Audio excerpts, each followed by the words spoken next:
Bismillahirrahmanirrahim. Assalamualaikum warahmatullahi wabarakatuh. Alhamdulillahi rabbil alamin. Allahumma fasalli wa sallim ala sayyidina wa nabiyyina wa maulana Muhammadin wa ala alihi wa ashabihi wa azwajihi wa dhurriyyatihi wa man tabi'ahum bi ihsanin ila yaumiddin, amma ba'du.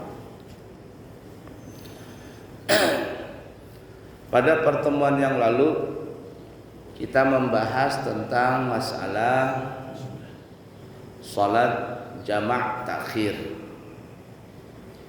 Kita sudah sebutkan pada pertemuan yang lalu tentang syarat-syarat orang yang kepingin melaksanakan jamak takhir.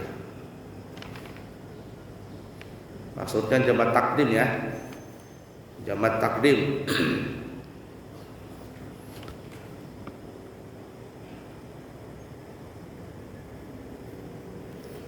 Nah, kemudian kita akan masuk sekarang pembahasan yang berikutnya, yaitu masalah tentang sholat jamak takhir. Kalau pertemuan yang lalu jamak takdim, asar dikerjakan di waktu zuhur bersama zuhur, isya dikerjakan di waktu maghrib bersama isya, itu disebut namanya jamak takdim, dan kita sudah sebutkan syarat-syaratnya. Nah, sekarang kita akan membahas sholat jamak takhir. Ini salat zuhur diundur untuk mengerjakannya di waktu asar bersama asar. Salat maghrib diundur untuk pelaksanaannya dikerjakan di waktu isya bersama isya. Itu jamak takhir namanya. Apa saja syarat-syaratnya? Syarat jamak takhir itu ada dua. Syarat jamak takhir ada dua. Yang pertama, niat ingin melaksanakan jamak takhir di waktu yang pertama. Masuk waktu niat jamak takhir, yaitu dari awal masuknya waktu salat yang pertama, dan adapun berakhirnya adalah kalau pendapat Imam Romli, yaitu sampai akhir waktu.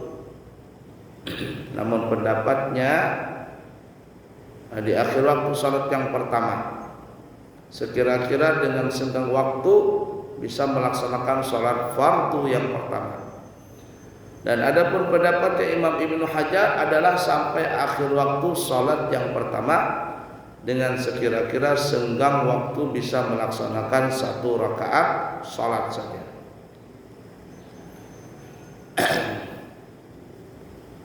Nah, jadi yang pertama, kalau kita ingin melaksanakan salat maghrib atau salat zuhur jamak takhir, maka kita niat dalam hati untuk menjadikan salat maghrib atau salat zuhur itu jamak takhir. Waktunya itu dimulai dari masuk waktu salat, berakhirnya salat pertama. Sebagian mengatakan kurang lebih 5 menit sebelum berakhir salat pertama. Sebagian pendapat tadi kita katakan pendapat Imam Ibnu Hajar kurang lebih 1 rakaat, ya anggaplah 2 menit sebelum berakhir waktu pertama. Nah, niatnya itu kita santai saja, sambil makan kah, sambil duduk-duduk kah, sambil terserah. Umpama kita berangkat ke mana namanya ini, ke Bontang atau ke Sangatta. Berangkat dari sini umpama jam 11 siang. Jam 11 siang. Nah, karena macet dan sebagainya, ternyata kita baru sampai di rest area. Apalagi sering penutupan jalan ya, gara-gara orang yang punya tanah belum dibayar-bayar gitu. Akhirnya sampailah kita anggaplah di rest area di situ. Salat zuhur kita di situ. Maksudnya sampai di situ di rest area. Tapi kita nggak berhenti. Tidak berhenti. Kenapa? Karena kita ngejar waktu. Mau ke mana namanya ini, ke Bontang. Kita usahakan sebelum maghrib sudah nyampe kita di Bontang. Akhirnya kita berjalan terus. Nah, ketika kita mendengar waktu adzan zuhur, Allahu Akbar, masuk waktu zuhur. Kita berniat dalam hati, aku niat menjadikan salat zuhur jamak takhir dengan asar. Ada niat dalam hati itu. Kita lagi santai, kita lagi duduk-duduk, kita lagi apalah, dalam hati kita ada niat seperti itu. Kenapa tujuannya niat itu? Nah, tujuannya niat itu adalah nanti supaya bisa membedakan yang mana salat jamak takhir dan yang mana salat qadha. Karena zuhur nanti kita kerjakan kan di waktu asar. Kalau kita tidak niat jamak takhir, berarti nanti kita salat zuhurnya di waktu asar jadi qadha. Tapi kalau kita niat, maka tidak jadi qadha alias jamak takhir, dan itu dapat pahala. Kalau yang qadha tadi tidak dapat pahala. Bahkan kalau sengaja bisa menjadi dosa. Nah, saya terus terang waktu berangkat umrah pada bulan yang lalu, itu ketika di Turki nih ya, itu sering sekali jamak takhir.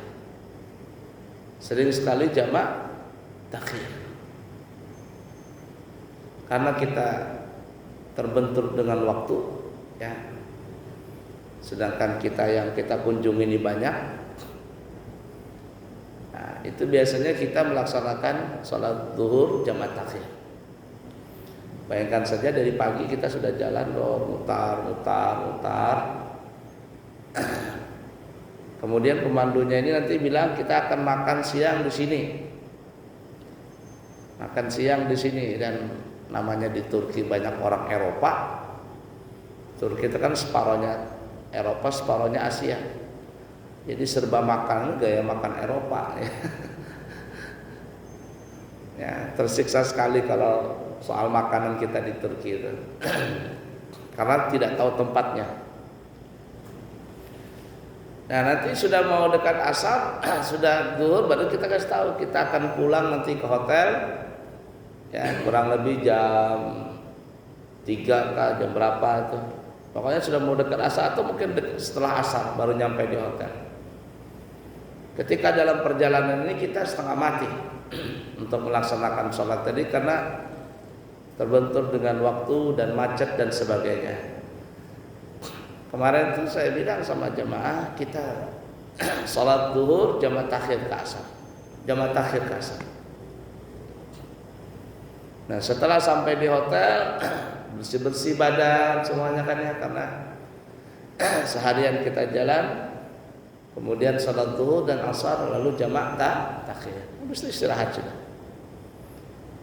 Maghrib jamak takhir. Seperti itu. Mudah ya dipaham ya. Begitu juga kemarin waktu umrah ya.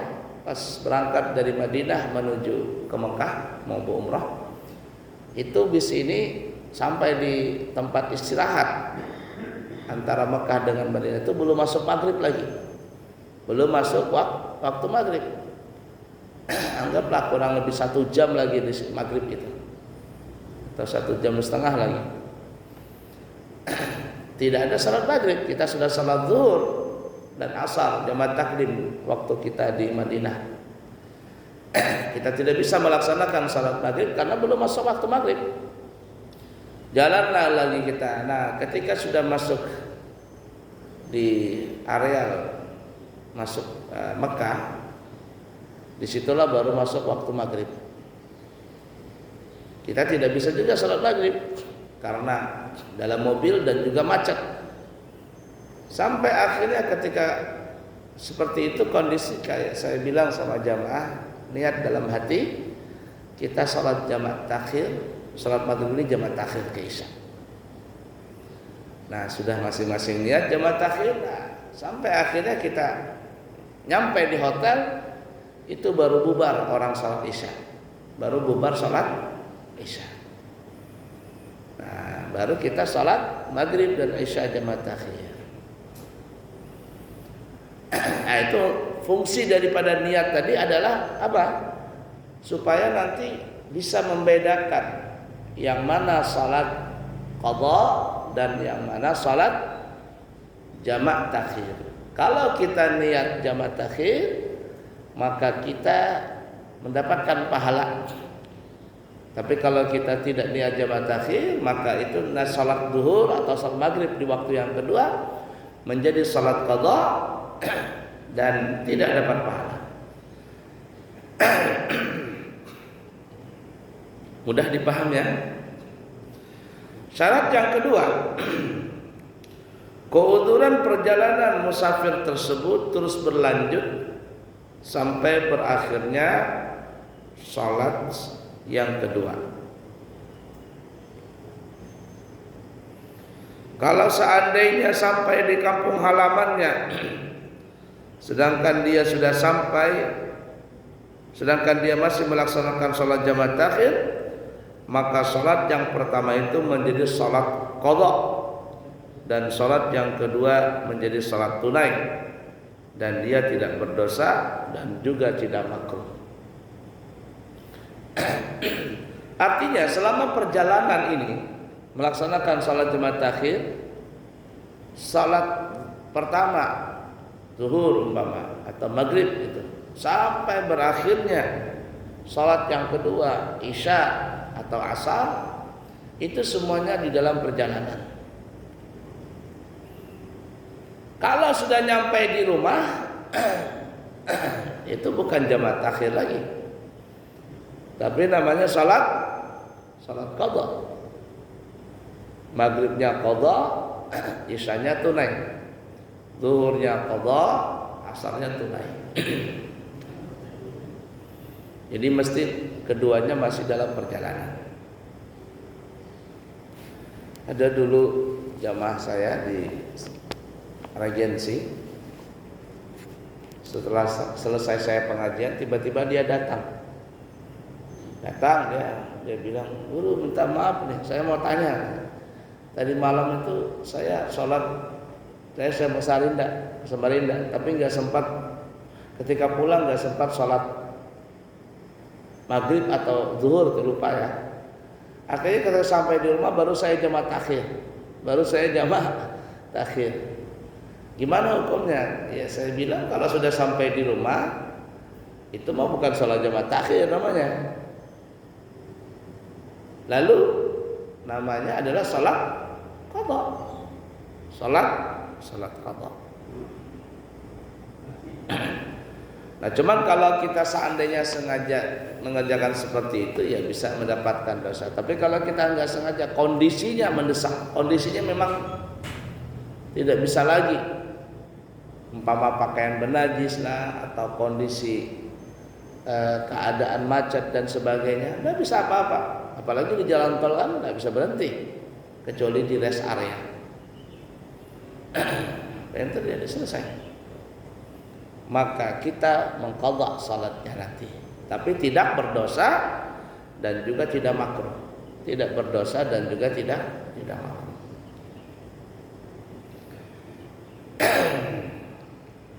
Udah dipaham kira-kira ya? Masalah. 1. Apabila telah masuk waktu salat yang pertama, tetapi dia belum melaksanakan salat, kemudian dia musafir di waktu yang kedua, di waktu yang pertama, maka orang tersebut boleh berniat jamaah takhir dengan syarat ketika berniat jamaah takhir dia sudah melewati batas kampung halamannya dan juga masih di waktu salat yang pertama. Umpama nih ya, kita ke Jakarta, ini sering terjadi. Ke Jakarta,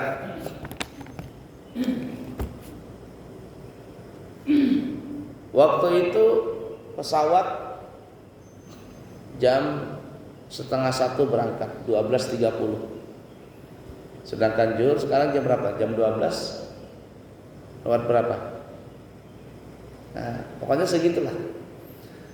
Kita tidak mungkin sholat zuhur, karena kalau kita sholat zuhur kita akan ditinggal naik pesawat.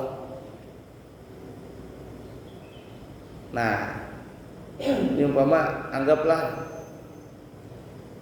belum masuk waktu berangkat pesawat tadi, kita ulangin ya, belum masuk waktu, atau telah masuk waktu tadi, tapi kita nggak sempat sholat zuhur. Zuhur sekarang jam 12 lewat 9 atau lewat 12 apa? Nah, anggaplah zuhur jam 12 lewat 12. Pesawatnya berangkat jam 12 lewat 30. Gak mungkin kita masuk pesawat jam 12.30. Itu biasanya kita masuk 15 atau 20 menit sebelum berangkat pesawat, kita sudah berada dalam pesawat. Masuklah kita. Ketika pesawat take off berangkat begitu, kita juga belum sempat sholat. Berada dalam pesawat, adzan Allahu Akbar, Allah, masuk sholat. Handphone kita berbunyi. Bagaimana kita ini? Tidak apa-apa. Nah, ketika kita dalam perjalanan 2 jam perjalanan, 2 jam. Sampai di bandara kita dikejar waktu lagi. Dikejar waktu untuk sampai ke tempat tujuan kita. Dalam kondisi seperti itu, kita boleh niat untuk jamak takhir. Walaupun kita tadi belum sempat sholat di Balikpapan tadi. Ini belum sempat zuhur. Intinya kita boleh jamak takdim, boleh jamak takhir. Yang kedua, masalah yang kedua, apabila ada seseorang berniat ingin melaksanakan jamak takhir, kemudian dia sudah sampai kembali ke kampung halamannya sebelum berakhir waktu sholat yang pertama, maka dia wajib melaksanakan sholat yang pertama di waktunya, dan begitu juga melaksanakan sholat yang kedua di waktunya. Nah, umpama dia pulang dari Samarinda, sampai masuk di kilo 50, ada niat masuk tuh, Allahu Akbar. Niat dalam hati, aku niat salat zuhur jamak takhir. Nah, ternyata ketika sampai di Balikpapan, di rumahnya masih ada waktu zuhur. Maka kata ulama, dia wajib melaksanakan salat zuhur di waktunya dan salat asar di waktunya. Dia tadi berhenti di kilo 50 umpama karena di situ ada orang demo. Orang demo. Nah, di jalan tol kan berapa hari yang lalu demo orang. Diblokir jalanan. Mau mutar kembali ke Samarinda jauh. Mau diteruskan lama. Mau diteruskan enggak bisa lewat. Akhirnya nunggu. Nah, niat dalam salat jamak takhir. Tiba-tiba ada negosiasi antara pendemo dengan pihak pengelola jalan tol dan seterusnya. Diperbolehkanlah kita lewat. Padahal kita sudah ingin jamak takhir tadi. Lewatlah kita, dan ternyata ketika sampai di rumah kita masih ada waktu umpama jam 3. Maka kita tidak boleh zuhurnya di waktu asar, melainkan kita wajib melaksanakan sholat zuhur itu di waktunya. Kenapa? Karena kita sudah sampai di kampung halaman kita. Mudah dipaham kira-kira dulu nih ya. Baik. Masalah yang ketiga, nah ini penting nih. Perbedaan antara jamak takhir dan jamak takdim. Jamak takdim dan jamak takhir. Apa perbedaannya? Satu, kalau jamak takdim niatnya itu di dalam sholat yang pertama, pada saat dan diafdalnya di takbiratul ihram. Nah, niatnya jamak takdim di salat pertama, ini salat zuhur atau salat maghrib. Ketika kita salat zuhur, Allah, kita niatkan mati aku salat fardhu zuhur qasar jamak takdim sama Allah Ta'ala, belum.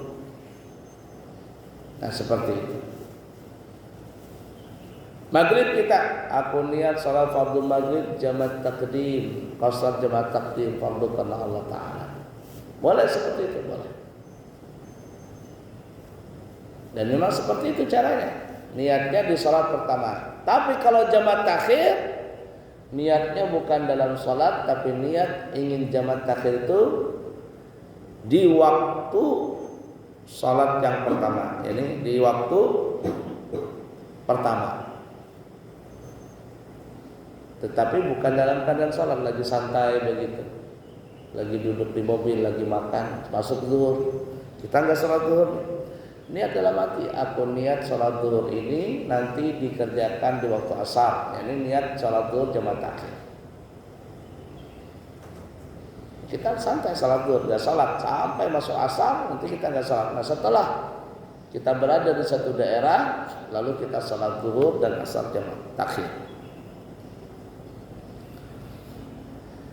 Perbedaan yang kedua, kalau jamak takdim, keuzuran perjalanan musafir itu terus berlanjut sampai berakhirnya takbiratul ihram salat pertama. Jadi kita masih dalam perjalanan ketika takbiratul ihram salat pertama itu masih dalam keadaan musafir. Ketika salam masih dalam keadaan musafir. Ketika salat yang kedua, takbiratul ihram salat yang kedua, ini posisi kita masih dalam musafir. Itu jamak takdim. Tapi kalau jamak takhir, keuzuran musafir itu dari takbiratul ihram salat pertama sampai terus berlanjut berakhirnya salat yang kedua.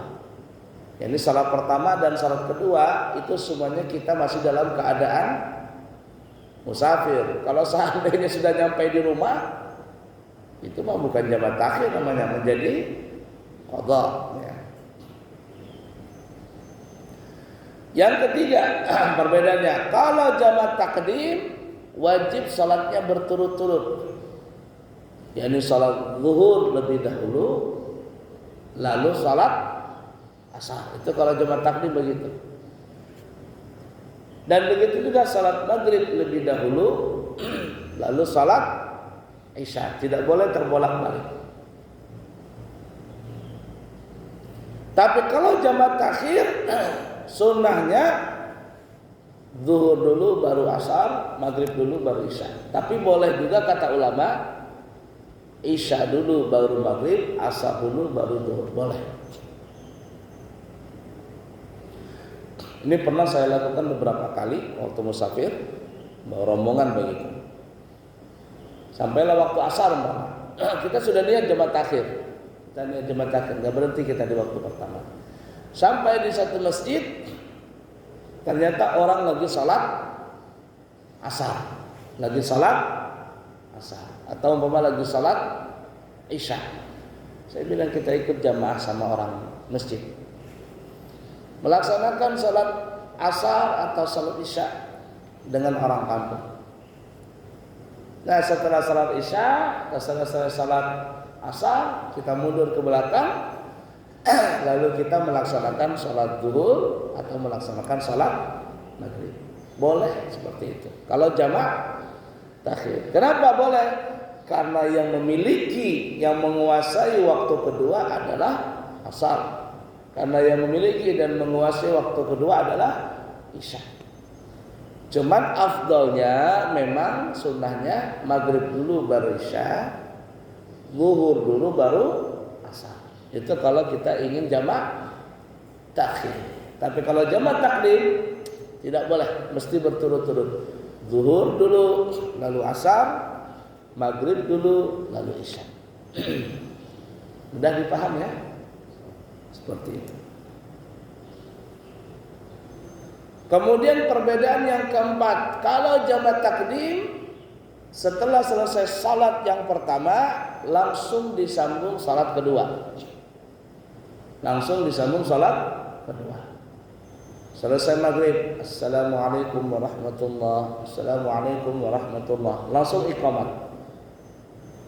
iqamat, kemudian langsung melaksanakan sholat isya. Kalau seandainya dia berlambat-lambat, selesai maghrib, nanti aja dulu, lewat 5 menit, maka dia tidak bisa lagi sholat isya jamaah takdim, melainkan dia wajib melaksanakan sholat isya di waktunya sendiri. Begitu juga zuhur, kalau jamaah takdim selesai zuhur, assalamualaikum warahmatullah, assalamualaikum warahmatullah, langsung dia iqamat lalu melaksanakan sholat asar. Kalau seandainya dia menunda untuk melaksanakan sholat asar, nanti aja berlewat 5 menit, apa yang terjadi? Maka dia tidak boleh sholat asar jamaah takdim, melainkan dia wajib untuk melaksanakan sholat asar di waktunya sendiri. Itu kalau jamaah takdim. Tapi kalau jamaah takhir, kita boleh untuk tidak berturut-turut, alias berturut-turut hukumnya sunnah. Kita tidak salat zuhur umpama di waktunya, lalu kita salat zuhur jamaah takhir sampai kita di satu tempat kita melaksanakan salat zuhur lebih dahulu. Nah setelah itu umpama kita ngopi dulu lah, atau apa begitu. Kemudian lalu kita sambung lagi salat asar, boleh, tidak wajib berturut-turut. Kenapa? Karena ini sudah waktu kedua. Tetapi afdalnya memang setelah salat maghrib langsung salat isya, itu sunnah pada jamaah takhir. Tapi kalau jamaah takdim, maghrib selesai lanjut isya, zuhur selesai lanjut asar. Itu kalau jamaah takdim. Tapi kalau jamaah takhir tidak wajib berturut-turut, tidak wajib tertib dan tidak wajib berturut-turut. Mudah dipaham ya kira-kira, tidak terlalu repot nih berbeda masalah jamaah takhir. Dikit kita tambahkan lagi ya, menjamak salat ketika sakit. Nah ini penting nih, kalau ada orang sakit dia agak susah melaksanakan salat di waktunya masing-masing, maka dia boleh menjamak salat. Pendapat yang paling kuat sebenarnya tidak boleh menjamak salat, baik jamaah takdim ataupun jamaah takhir bagi orang yang sakit. Itu pendapat yang kuat.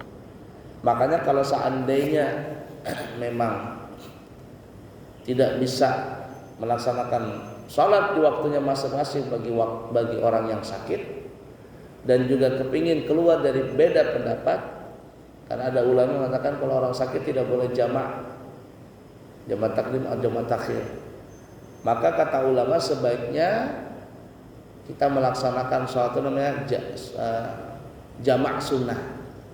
Bagaimana jamaah sunnah itu? Artinya kita salat maghrib di akhir waktu maghrib, setelah maghrib dah lama isya, lalu kita salat isya di awal waktu isya. Jadi kita salatnya di waktunya masing-masing.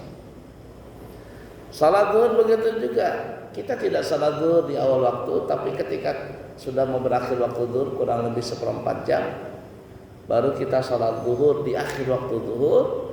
Tidak lama kemudian masuk asar, lalu kita salat asar di waktu asar. Ini kata ulama namanya jamaah sunnah. Lebih afdal kita melaksanakan salat dengan cara seperti itu daripada kita melaksanakan salat jamaah takdim atau jamaah takhir pada saat kondisi sakit. Udah dipaham kira-kira? Tapi ada juga, kalau sudah sampai zuhur, kalau nggak salat zuhur rasanya hambar banget. Ya sudah, dia boleh melaksanakan salat zuhur dan asar jamaah takdim, atau dia melaksanakan salat zuhur dan asar jamaah takhir. Begitu juga maghrib dan isya, boleh jamaah takdim, boleh jamaah takhir. Ketika apa kan ya? Sakit, walaupun di kampung halaman, walaupun di rumahnya sendiri. Tapi sakit yang bagaimana? Nah, nanti kita lihat standarnya sakit yang bagaimana. Jangan sedikit-dikit jamaah, aku sakit. Sakit apa? Sakit panu. Panu kan juga sakit, tapi bukan sakit parah itu. Nanti kita lihat standarnya orang sakit itu gimana. Nah ya, jadi lebih baik melaksanakan jamak sunnah. Tetapi pendapatnya Imam Nawawi, Qadha Husain, Imam Ibnu Suraij, Imam Ruyani, Imam Mawardi, Imam Darimi, Imam Mutawalli, mereka membolehkan untuk menjamak salat ketika sakit tadi. Bahkan pendapat yang lain bukan hanya menjamak salat tapi mengqashar. Di pendapat ini ada yang mengatakan cuma jamak saja, menjamak salat saja, mengqashar tidak. Jadi zuhurnya tetap 4, asarnya tetap 4, maghribnya 3, isyanya tetap 4. Tapi pendapat yang lain bukan hanya menjamak tapi mengqashar. Dan itu yang sering saya ajarkan kepada orang yang memang susah untuk melaksanakan salat di waktunya masing-masing ketika dia sakit. Saya sering ajarkan itu. Orang bertanya begini, gimana guru saya begini, gimana guru orang tua saya begini. Kata saya, boleh jamak takdim, boleh jamak takhir, dan boleh diqashar. Tapi sebaiknya kata saya tidak usah diqashar, tidak dijamak, melainkan namanya jamak sunnah. Salat zuhur di akhir maghrib, salat isya di waktu isya. Ya, salat zuhur di waktu zuhur, akhir waktu maksudnya. Salat asar di awal waktu, salat maghrib di akhir waktu, salat isya di awal waktu. Itu namanya jamak sunnah tanpa diqashar. Tapi kalau nggak bisa lagi, orangnya stroke dan sebagainya, sudah diqashar nggak apa-apa. Diqashar juga tidak apa-apa. Baik. Sakit yang bagaimana yang boleh menjamak? Nah, standar ketentuan sakit adalah yaitu apabila dia melaksanakan salat di waktunya masing-masing, maka dia akan kewalahan untuk mengerjakannya. Sebagian ulama berpendapat sakitnya itu adalah standarnya sakit yang dibolehkan bagi orang itu dengan salat berduduk. Jadi kalau ada dua pendapat ya, sebagian ulama mengatakan ini tidak ditentukan sakit ini sakit itu. Pokoknya intinya dia merasa kalau dia salat di waktunya masing-masing dia agak berat begitu. Agak berat. Kepala pusing mama, pusing. Kalau dia salatnya di waktunya masing-masing agak berat, tidak kuat dia. Saya berapa kali kena kepala pusing itu. Pusing yang luar biasa. Kalau sudah pusing itu aduh sakitnya bukan main. Di sini nah dihantamnya. Nah, biasa saya ginikan obat. Nah, itu biasanya kalau sudah sakit parah, obat ya mungkin untuk meredakan saja, tapi satu-satunya caranya adalah untuk menghilangkan sakit kepala tadi dengan cara dibekam. Nah, saya bekam di sini. Ada kan yang bekam, alat bekam yang kecil itu sudah bekam sini, cucuk dikit, cucuk, sedot darahnya, kental. Di sini nih, karena sakitnya di sini keluar, bisa tenang sudah, mata terang, nah kepala nggak pusing lagi, karena darahnya nggak lancar waktu itu. Kalau cuma minum obat ya semuanya, cuman ya tadi paling-paling nanti kambuh lagi, sedot sini sudah hilang. Kita ini umur di atas 35-an, 40-an sudah banyak darah kental sih. Banyak darah kan kental. Ibarat kata tuh oli itu oli kental sudah. Perlu mau diganti oli susah. Makanya sering-sering bekam supaya apa? Oli yang kental tuh darah kental itu dibuang. Lalu lancar peredaran darah tadi. Ya, seperti itu. Nah, sebagian ulama mengatakan kalau orang itu tidak bisa salat sambil berdiri, maka dia sudah dikatakan uzur dalam salat, dalam sakit tadi. Ini boleh dia menjamak.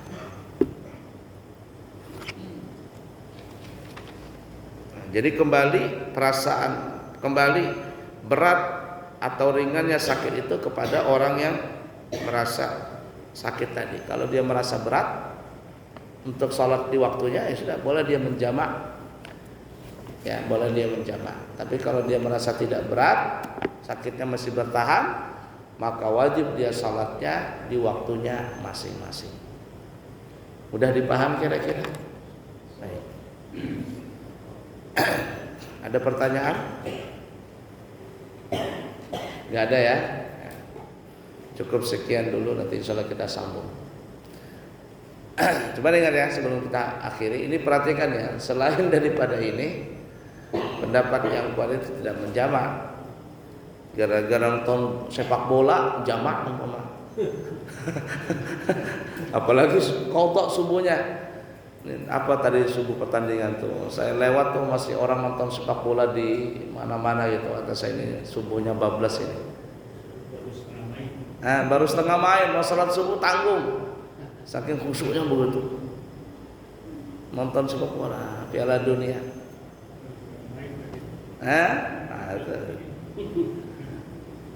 Akhirnya apa? Enggak salat subuh, qadha. Ya untung masih untung qadha, ada yang enggak salat sama sekali. Sudah enggak salat sama sekali, taruhan lagi. Kalah lagi. Itu mudarat ke sepak bola itu luar biasa ya. Kita yang ngadakan sepak bola orang taruhan. Gimana hukumnya itu ya? Tapi untungnya ya ada di Qatar itu subhanallah banyak orang masuk Islam ya. Banyak sekali masuk Islam orang. Gara-gara perlakuan Qatar yang sangat baik kepada tamu-tamunya. Banyak sekali. Maroko menang. Oh menang ya. Apalagi Piala Dunia Maroko banyak muslimnya ya. Ya Maroko kan di Maghribi sana. Maroko Maghribi. Bahasanya bahasa Arab juga di sana. Apalagi Saudi menang. Wah. Menang sekali aja sama namanya? Dikasih hadiah sudah mobil. Ya lah begitulah. Saya terus terang tidak suka nonton bola. Kalau nonton bola sendiri saya nggak nonton, tapi kalau rame-rame ya nonton juga. Karena nonton bola kalau sendiri nggak enak. Itu saya lihat orang itu sampai berkelahi, sampai pukul-pukulan, sampai TV dipecahin karena kalah timnya. La ilaha illallah. Sudah pecah TV baru menyesal. Itulah kita terbodohi dengan seperti itu. Ala kulli hal ya. Baik, kita cukupkan dulu. Nanti insya Allah akan datang kita akan membahas tentang salatul Jum'ah. Salatul Jum'ah. Jadi jamaah taklim itu cukup dulu, jamaah taklim jamaah takhir. Selain itu jangan jamak ya. Kawinan jamak, lagi kampanye jamak, nah itu sudah disunahkan jamak. Ya. Ke mall jamak.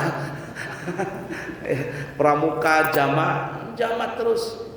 Nah walaupun ada sebagian ulama membolehkan dalam kondisi tertentu seperti polisi lalu lintas atau polisi jaga-jaga demo, tidak bisa lagi dia salat di waktu. Ada memang ulama membolehkan jamaah. Pemadam kebakaran gitu. Kalau dia salat, aku salat dulu ya. Habis kebakaran. Ya, jamaah takhir enggak apa-apa. Jangankan jamaah takhir, mengqadha saja dia enggak apa-apa, enggak berdosa. Hanya banyak kebakaran terjadi naudzubillahi min dzalik nasallallahu alaihi waktu subuh. Waktu subuh sampai subuh azan enggak berhenti juga api ini. Ya sudah. Jangan pemadam bentar ya, saya mau salat zuhur dulu, salat subuh dulu. Ngamuk orang. Nah, dia kerjakan dulu itu. Nah, tim SAR itu dia boleh menjamak. Itu ada ulama yang bolehkan. Cuman pendapat yang kuat tadi cuma 3 saja. Musafir, orang sakit dan ketika hujan. Cuman ketika hujan kayaknya nggak berlaku lagi karena kita sudah pakai atap, ada payung dan sebagainya. Ya, cukup sekian dulu. Salat kita sambung lagi pembahasan berikutnya yaitu tentang salatul Jum'ah. Insya Allah.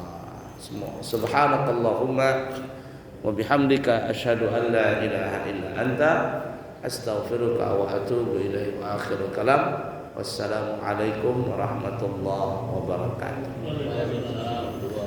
Allahumma